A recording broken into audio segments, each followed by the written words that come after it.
First of all, the client's final payment is due 30 days before their event. Although the guest count can be adjusted after the final payment is made, there are several things to keep in mind.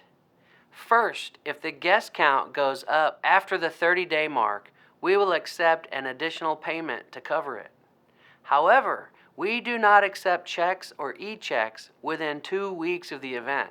On the other hand, if the guest count decreases, we cannot offer an adjustment.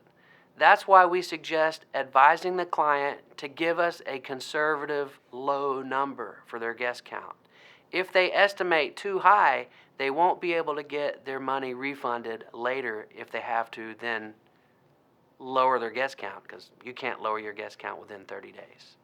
Now, let's take a quick look at menu selections. By now, I'm assuming the client has completed their tasting and made their final menu selections in time for the 45-day deadline.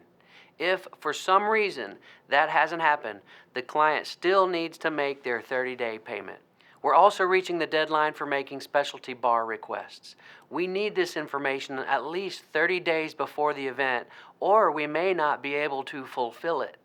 No less than 2 to 3 weeks before the event, the client or the guest planner serving as our point of contact needs to have their final details meeting with the event producer. That meeting is the client's opportunity to talk to us about all of the relevant details of their event.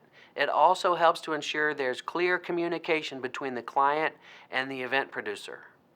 Because this meeting is so important, we've prepared a separate video on this topic, how to hold a final details meeting, that you can find in the resources section. The video includes a helpful questionnaire that the client might also want to use.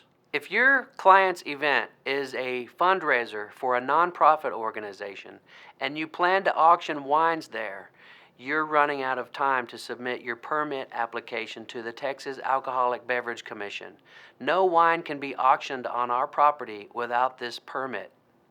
For your convenience, the application and instructions are available in the resources section.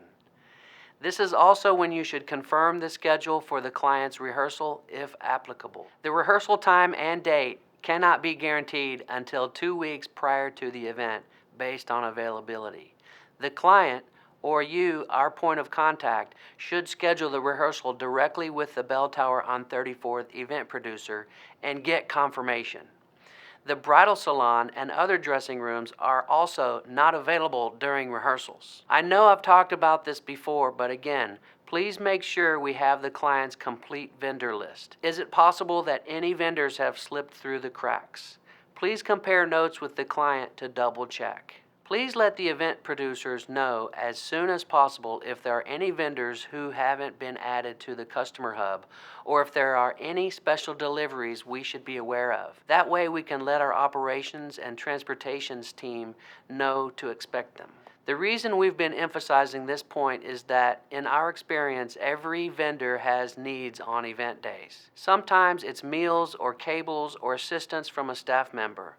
Maybe they need us to accept and store materials for them. If we're not in the loop, we'll be scrambling to accommodate them on event day, and most likely diverting staff away from what they should be doing. We'll also need to reconfirm details like client requests for a monogram, logo, photo booth selections, and any other customized requests. These details are needed right now. Please don't let the client procrastinate on this one.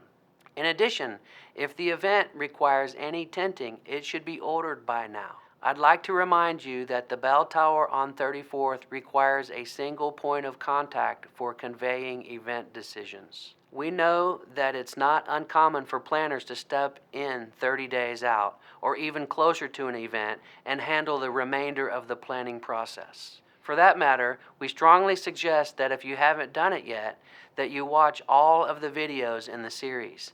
They were created with planners in mind, with the goal of helping you and the Bell Tower work together effectively. In addition to watching the series, please make sure the client understands that if you're interacting with us on their behalf now, you're the only person we should be receiving information from. We also ask you to try to avoid the temptation to make last-minute changes to the timeline, floor plan, or menu within the last 30 days. Throughout this video series, we've emphasized how important it is to communicate key event decisions to us as far in advance as possible. That enables us to arrange for the necessary staff, materials, and supplies to accommodate the client.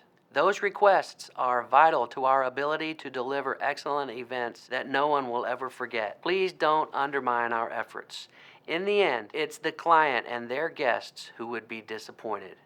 We understand that some minor things do change. We can accommodate a few chair additions, but certainly don't rework the floor plan or revise the timeline. We also encourage you, if you're new to this event, to read the contract and be intimately familiar with every word, from menu choices to timeline details.